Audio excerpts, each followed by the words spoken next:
মাহাত্ম্য ছিল গুপ্ত, চির সত্য চিরকাল। এই নদিয়ায় এসে গৌর বেশে প্রচারিল সচির আনন্দ ধুলা।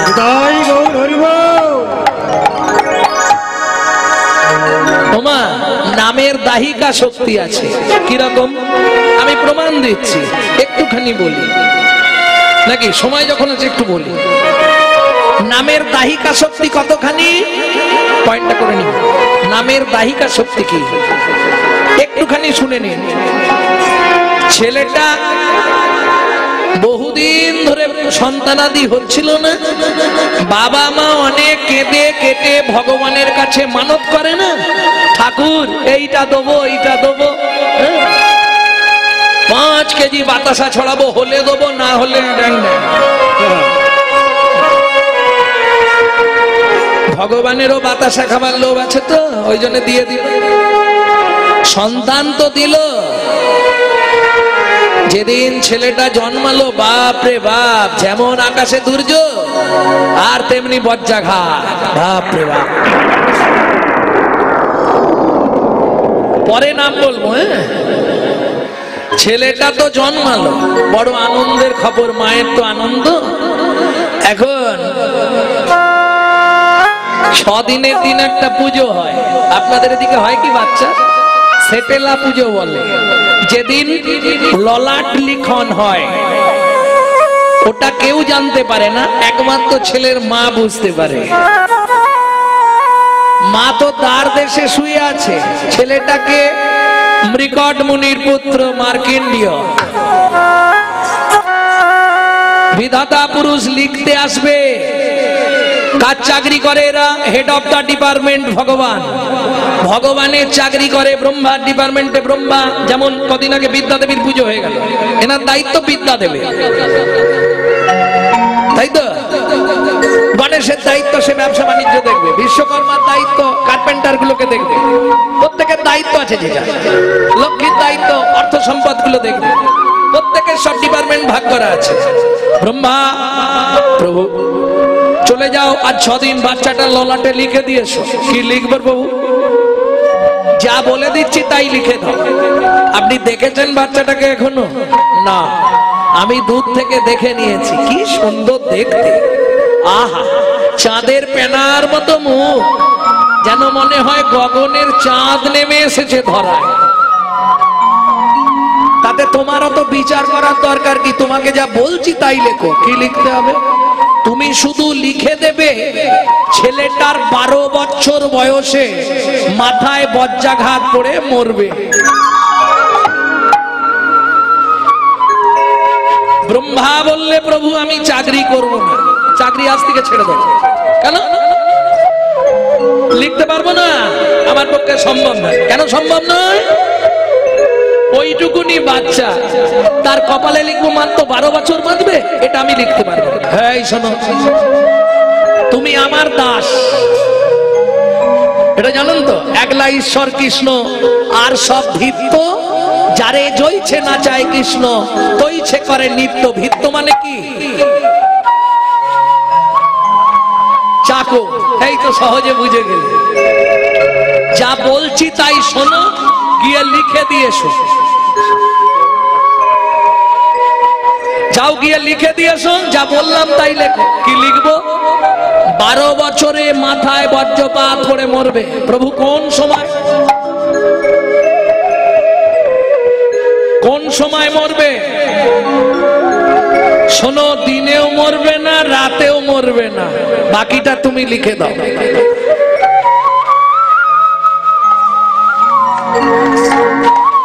বলতে পারবেন? দিন রাত ছাড়া মাঝখানে কিছু হয়?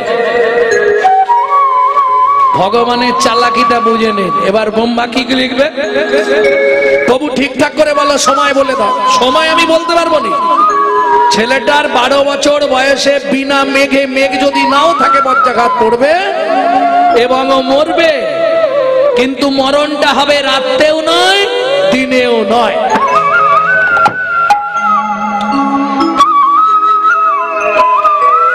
হরি বল, হরি বল, হরি বল। পাইয়া দে এসো ব্রহ্মা চলিল তা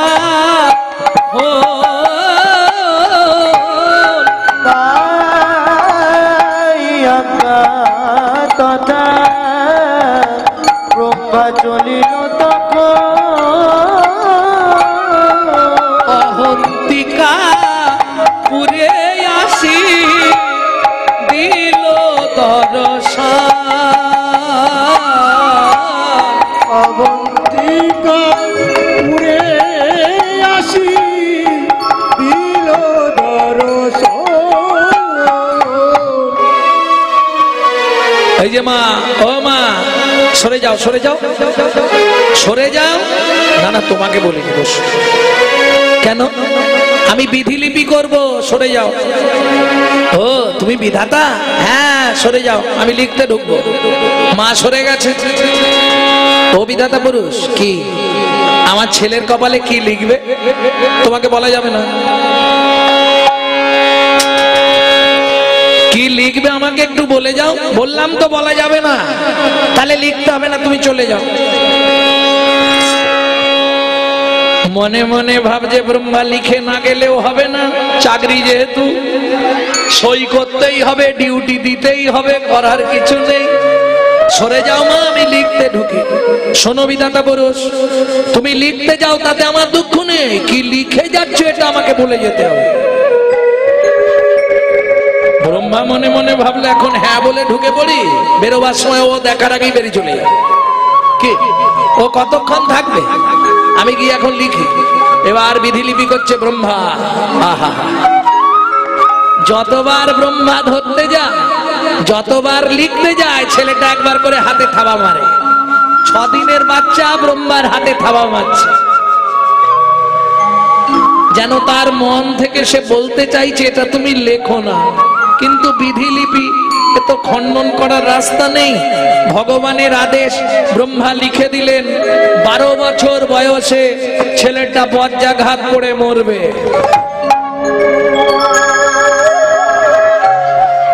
নামের দাহিকা শক্তি দেখুন। এইবার ব্রহ্মা বেরোবে। মা চালাকি করে করল কি, প্রভাবতী দেবী একবারে দরজার সামনে শুয়ে পড়েছে।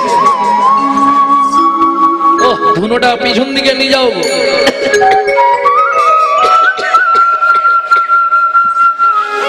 ওই পিছনে মশা লাগছে, তারা ছটফট করছে।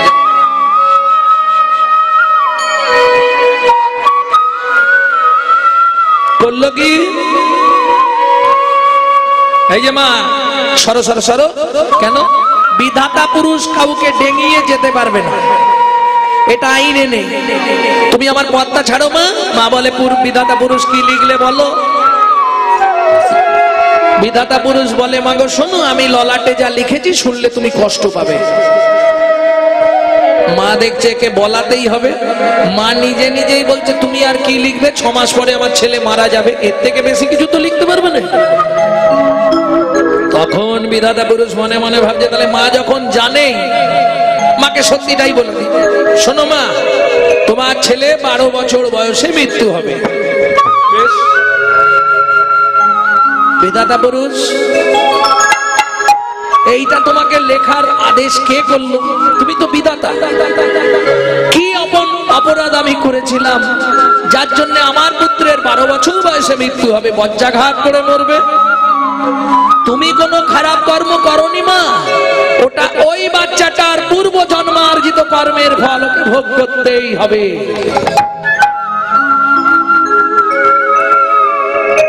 ভক্তমণ্ডলী, ভক্তিমতী মায়েরা, ব্রহ্মা দুটো চরণ ধরে মা কাঁদছে আর বলছে আচ্ছা বিধাতা পুরুষ, তুমি বলতে পারো কোন উপায়ে এই বিধিলিপি খণ্ডন করা যায়? ব্রহ্মা বলে মা আমার সেটা জানা নেই, আমি যদি জানতাম তাহলে আমিও লিখতাম না, সেখান থেকে আদেশ আমাকে লিখতেই হবে। ভাবুন, বিয়ের 26 বছর পর যে মায়ের একটা ছেলে হলো,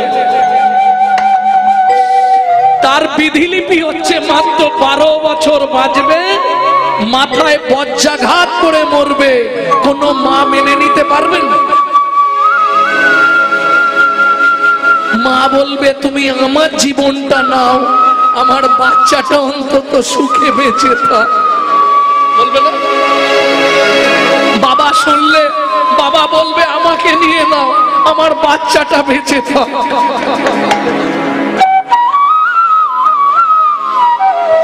মা প্রত্যেক দিন ঝাড় দেয় উঠোনে, একটা করে খলমকুচি গুড়ি গুড়ি রাখে। প্রত্যেক দিন মাস গেলেই একবার করে গুনে কতগুলো হলো। 1 বছর হয়ে গেল, 2 বছর হয়ে গেল, দেখতে দেখতে 11টা বছর হয়ে গেল। মা কিচ্ছু বলেনি। ছেলে তার যেমন বড় হচ্ছে সে তার বড় হচ্ছে, শিশু কলার ন্যায়, চন্দ্রকলার ন্যায় বড় হচ্ছে। মার্কিন্ডীয়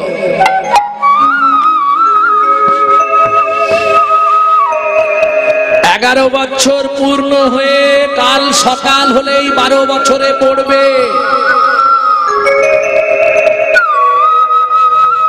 ছেলেটা সকালবেলায় ঘুম থেকে উঠে বাসি মুখে, জানে সকালবেলা মা আমার উঠোনে ঝাড় দেয়। আর ছেলে মেয়েদের বেশ কিছু অভ্যাস আছে দেখবেন, ঘুম ভাঙলে সবার আগে মায়ের কাছে দৌড়ে যায়, যায় না? ও মা কোথায় গো মা? ওই মা মা বলে ডাকতে ডাকতে ছেলেটা উঠানে বেরিয়ে এসছে। মায়ের হিসাব কিন্তু 11 বছর পূর্ণ হয়ে আজ 12 বছরের একদিন। মা ঝাড়ু বৃদ্ধি করছে আর ছেলেটা ডাকতে ডাকতে বেরিয়ে এসছে, মা ও মা, মা ও মা। ওই ঝাড় দিতে দিতে মা ঝাঁটাটা ছুঁড়ে মারলো, দূর হয়ে যা। ঝাঁটাটা গিয়ে লাগলো কপালে, কপালটা কেটে গিয়ে রক্ত গড়িয়ে পড়ছে মুখের ওপর দিয়ে। ছেলেটা চেপে ধরেছে, মা ও মা, মা কি হলো তোমার? তুমি শুধু শুধু বাসি মুখে আমাকে ঝেঁটা দিয়ে মারলে কেন মা?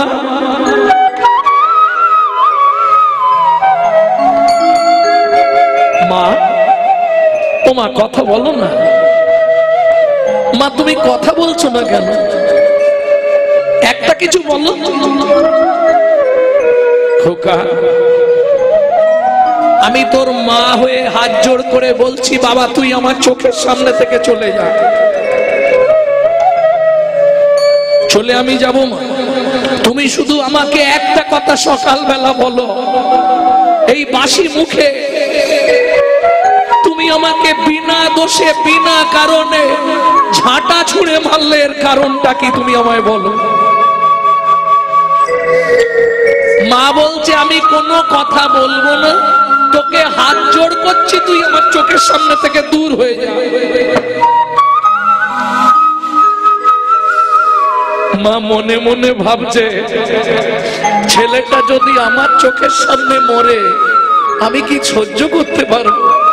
তার থেকে তো যেদিকে 2 চোখ যায় তুই চলে যা বাবা। ছুটে গিয়ে মায়ের পা দুটো জড়িয়ে ধরেছে মার্কণ্ডেয়। ও মা, ও মা তুমি সকালবেলা তো কোনোদিন এমন করোনি, আজকে কেন আমায় মারলে বলো না মা? কেন? আমি কি ভুল করেছি, কি পাপ করেছি?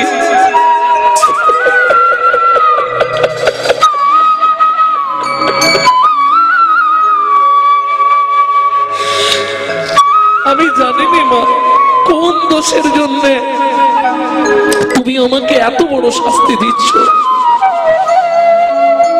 মার্কণ্ড ওর বাবা,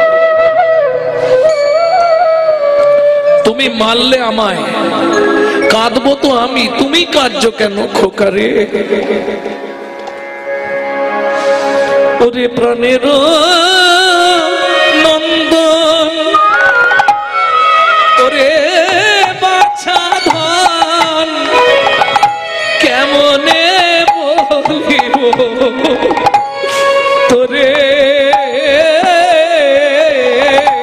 ওরে প্রাণের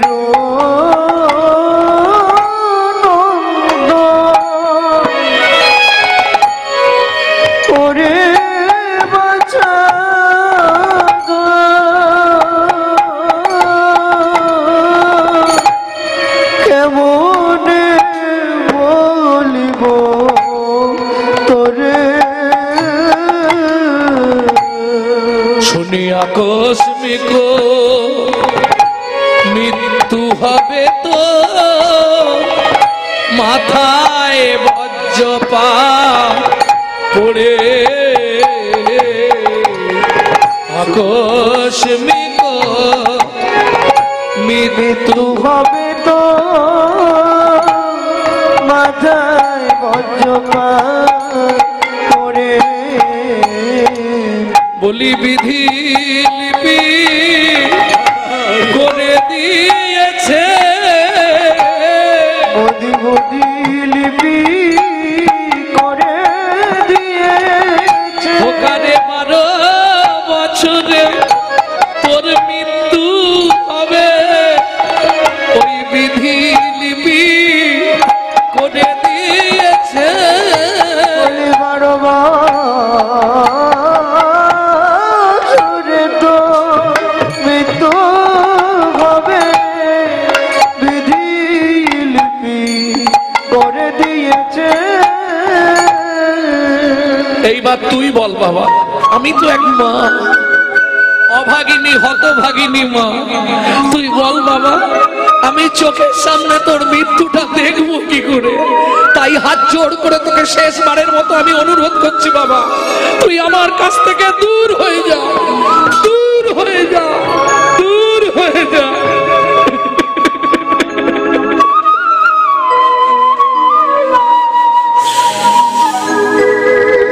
বেশ,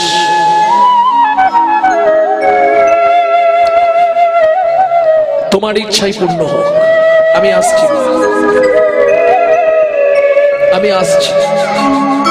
ছুটে গিয়ে মায়ের চরণে প্রণাম করলো মার্কণ্ড।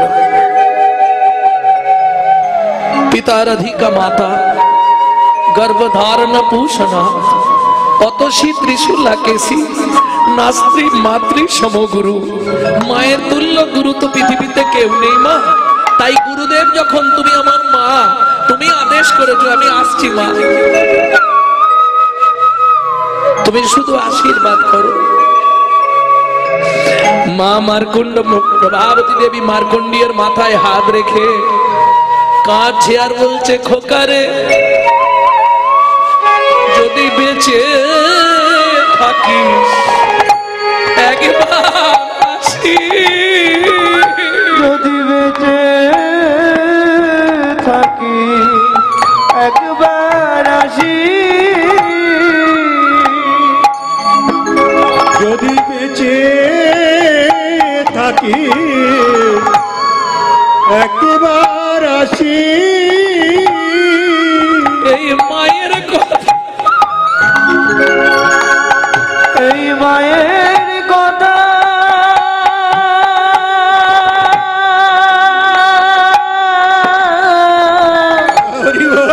মনে রাখি,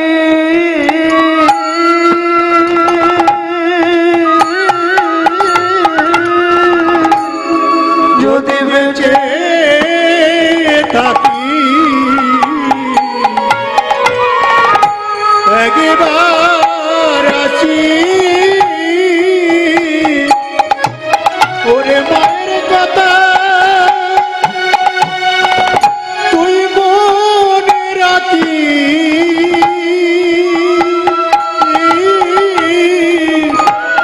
যদি বেঁচে থাকি একবার আসি। আসছি মা। মায়ের চরণে প্রণাম করে মার্কণ্ড এই গ্রামের মেঠো পথ ধরে চলেছে। দিন রাত দিন রাত দিন রাত, আরো কাটলো কতদিন? প্রায় 1 মাস। আহার নাই, নিদ্রা নাই, স্নান নাই, বিশ্রাম নাই। কোথায় যাবে সে? আর পাচ্ছে না।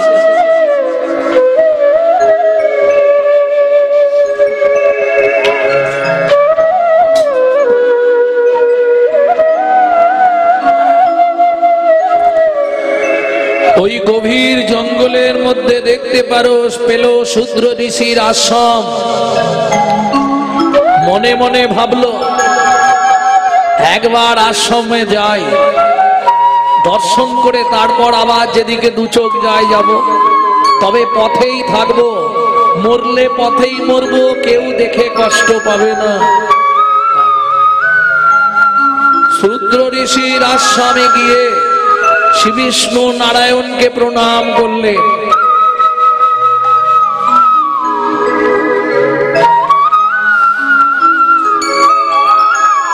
জানতে চাইলেন এই আশ্রমের যিনি প্রতিষ্ঠাতা শূদ্র ঋষি তিনি কোথায়? বললে ওই জঙ্গলের মধ্যে তিনি ধ্যানমগ্ন আছেন। মার্কেন্ডীয়র বড় ইচ্ছা তার কাছে একবার সে যাবে। আহা, শূদ্র ঋষির আশ্রমে এলেন, আশ্রম থেকে গভীর জঙ্গলে চললেন ভগবানকে প্রণাম করে। শূদ্র ঋষি তখন সবে মাত্র ধ্যান ভঙ্গ হয়েছে। আস্তে, কে তুমি? হ্যাঁ, ওইভাবে চুপ করে বসে আছো কেন? কতক্ষণ এসেছো? খানিকক্ষণ আগে। আমায় ডাকনি? আপনি ধ্যান করছিলেন বলে ডাকিনি। কে তুমি? ও মা, তোমাকে তো দেখে মনে হচ্ছে তুমি অনেকদিন ধরে পথ ব্রজে হাঁটছো নাকি? অনেকদিন পরিশ্রম করছো। তা জানি না কতদিন হয়েছে। তা তোমার বাবা মা নেই? এই বয়সে কোনো ছেলেকে এইভাবে দাঁড়িয়ে দেয় নাকি? ভালো একটা জামা পরনি, কিছু নেই গায়ে, এরকম আলগা গা, এইভাবে একটা মাত্র বস্ত্র পরে কি?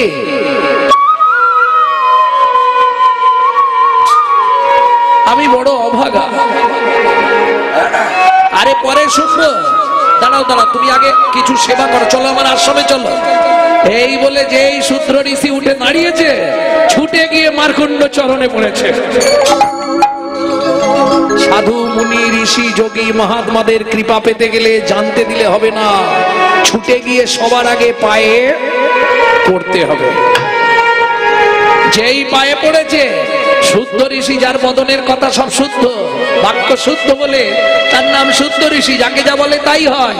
তিনি বলছে, বাবা তোর নাম কি? আমার নাম মার্কেন্ডীয়। বেশ, তুই যে বাসনা নিয়ে আমার চরণে প্রণাম করছিস, তোর সেই বাসনা যেন পূর্ণ হয়। আরে তোর বাবা মা নেই? গুরুদেব, আজ থেকে আপনাকে আমি আমার গুরু জ্ঞানে আশ্রয় নিলাম আপনার চরণে। বাবাও আছে, মাও আছে, সবাই আছে। বাবা কোথায় কখন চলে যায় কোনো ঠিক নেই। সকালবেলা ঘুম থেকে উঠলেই মায়ের কাছে যাই। আজকেও মায়ের কাছে গেছিলাম। মা বললো কি, আজ থেকে কিছুদিন আগে যেদিন মায়ের কাছে গেলাম, হঠাৎ সকালবেলা মা ওই ঝাড়ু ছুঁড়ে আমার কপালে মেরে বলল, দূর হয়ে যা। কেন? তার মানে তুই খুব দুষ্টু ছিলি বোধহয়। না না, তবে বিধাতা পুরুষ আমার কপালে লিখেছে আমার নাকি 12 বছর বয়সে বিনা মেঘে বজ্রাঘাত করে মৃত্যু হবে। ও মুনিবর, মুনিবর কি তুমি বলতে পারো কি করলে এই মৃত্যুকে আটকে দেওয়া যায়? বলো না, আমায় বলে দাও না মুনিবর। আমার যে পৃথিবীতে বাঁচার খুব ইচ্ছা, সে যদি বাঁচানো হয়, এই বাচ্চার কথা শুনলে থাকতে পারবে? কোন বাচ্চা যদি গিয়ে বলে আমাকে তুমি বাঁচাও, আমার বাঁচার খুব ইচ্ছা, ওরা আমায় মেরে দিতে চাইছে, প্রাণ গেলেও প্রকৃত মানুষ যদি হয় সেটাকে বাঁচানোর চেষ্টা করবে, করবে না?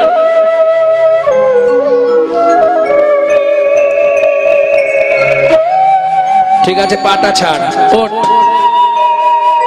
ওঠ। কি করবো গুরুদেব? এই বাবা, চা পিছন দিকে দে, যা চা নিয়ে পিছনে যা।